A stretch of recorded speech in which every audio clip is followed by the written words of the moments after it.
I don't want you money too. I don't want you to cook and play. I don't want you to work all day. What's up, everybody? I'm really excited to announce that this is our first YouTube video. Let's go. My name's Jeff. These are kind of like the chronicles of my rehab journey and my journey to sobriety. There's a lot that I want to share. I think YouTube is going to be a great platform for me to share my journey and my friend's journey. So this is the intro to that. I'm super excited to share it with you guys. So much love, enjoy. I'm really excited for more to come. So I just got a fuck ton of Taco Bell that I'm bringing to Jesse in the recording studio downstairs. There's a recording studio down in our rehab, which is kind of crazy, but they use it for a lot of the productions that they do here, so you guys can check it out. So dope that our recording studio is like right next to the fridge, like all the storage right here, and then there's just like, oh, like, oh my gosh, there's a goddamn recording studio in here. Fucking Jesus. And so I'm thinking that it's like with like in between it.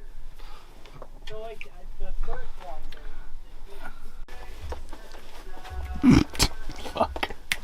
Oh my god, I don't know how he gets laid ever.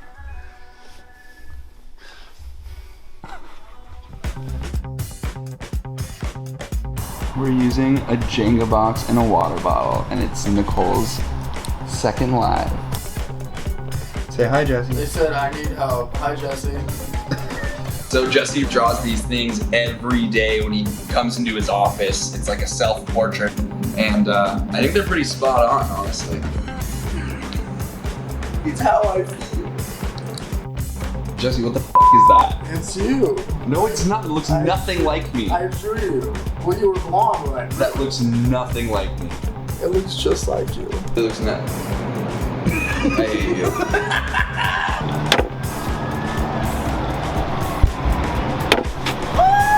This is straight ridiculous.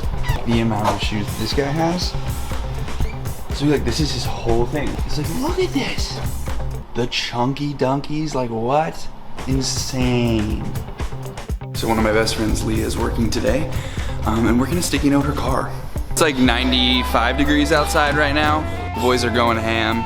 Noam is having a really good time. He doesn't like to be on camera. He's a little camera shy.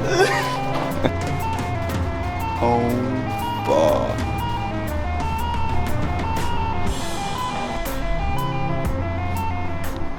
So we're gonna do a little bit of a Q&A. I just sent out a text and I wanna see what everyone says. I'll answer some questions on here, more than I can on my lives on TikTok, so let's do it.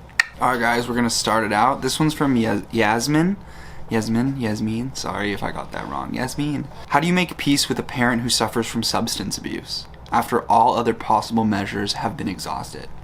Honestly, like, I think this is a really tough question.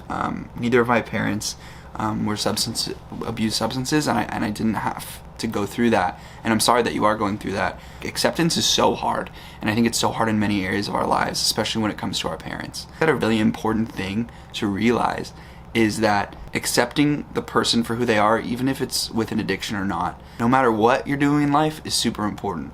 Especially if you love them and want to be there for them. As an addict, like, I know for me, like, my parents like unconditionally love me through my substance abuse, and I know it was super hard for them to do, but they did, and I eventually got through it. And I don't know where one of your parents is in recovery. I think unconditional love and support is really important, and also like with yourself, it's nothing that you're doing wrong. We got a question from Rachel. Her question is routine the key to sobriety? How do you fight the urge? For me, yeah, definitely routine's super important. Waking up at a certain time every day, doing the small thing, making your bed, taking a shower. Like, I didn't take showers for so long, and I know that's so gross. And I didn't take care of myself. Taking care of yourself is a really good first step to getting in that routine. Ashley from Virginia Beach. What do you use as a daily motivation to stay sober? For me, I use my family, my friends, and I keep a little journal about how my life was. Looking at your past and understanding that it is your past, and you do have to make some amends, and you do have to get through that, and you do have to live with that. You can get through it, and that's my motivation, is to know that there is a future that is possible, and I see the light at the end of the tunnel that I didn't see before. Alright, another really good question. This is from Ellie. If you could give one piece of advice to someone who is contemplating on using for the first time, what would it be? So look, like, I'm all about education. I think it's really not practical, impractical for people to just stay abstinent, because that's just not how the world works. People will use drugs or drink. That's just gonna happen. But having the education and knowledge behind it, knowing your family history with drugs and alcohol, knowing if you have addictive personality traits. Are you addicted to video games? Are you addicted to food? Are you addicted to a bunch of other things like that can lead you up to, well, is this a good decision to start? I even knew when I started drinking that in my biological family there was addiction, and I just looked past it because I didn't think it would affect me. But I want you guys to know that it can affect anyone. Addiction doesn't discriminate. I like this question a lot. This is from Leah. How hard was it for you to get sober? It was hard for me to get sober. It took me years, and I think the reason why is I was never ready, and I denied it. I denied it because I wasn't that person, and I didn't want to be that person. When I became honest with myself, everything became easier. Millions of people suffer from this disease.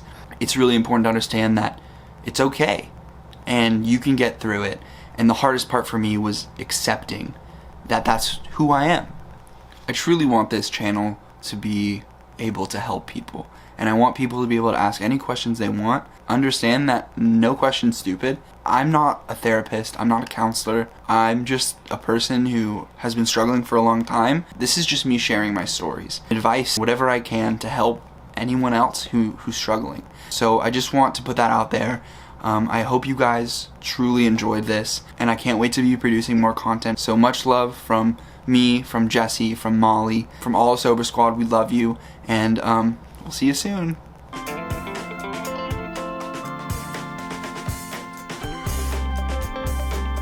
Always not med compliant. No, and no. now, when you have 3 minutes to take your meds, you want to be med compliant. I'm always med compliant. You're literally never med compliant. I love you. Shut up.